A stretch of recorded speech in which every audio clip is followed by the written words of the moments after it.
मुझे तो पहले से ही पता कि पट्टी जो बंधी हुई थी। इस सब मुझे क्यों बता कर सकते हैं आप?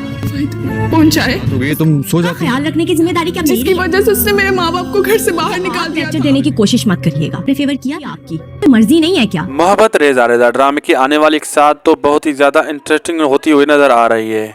अब आप लोगों को दिखाया जा रहा है कि एक तरफ ईसा है जो इतना मुखलिस है, अपने घर वालों का इतना ख्याल रखता है, उनकी हर ख्वाहिश पूरी कर रहा है, लेकिन दूसरी तरफ उनके घर वाले उसकी पीठ में खंजर भोंकने का सोच रहे हैं। और ये देखेंगे कि जैसे ये ईसा के साथ बुरा कर रहे हैं और आखिरकार ईसा को तो ये बात मालूम हो ही जाएगी कि उसका भाई और उसकी माँ उसके साथ क्या करने जा रहे हैं, क्योंकि शकील पकड़ा जाएगा और शकील के पकड़े जाने के बाद तो उसके बाद वो खोल के सारी बात ईसा के सामने बयान कर देगा। तब ईसा के घर वालों के आंखों से उसकी मोहब्बत की झूठी फूटी तारीफ की जाएगी, लेकिन उसे इस बात का भी एहसास हो जाएगा कि इस बात के अलावा इस दुनिया में उसका कोई मुखलिस नहीं। लेकिन वो ईसा को कभी भी किला नहीं छोड़ेगा, क्योंकि वो जानता है कि उसकी बहन उससे कितना प्यार करती है।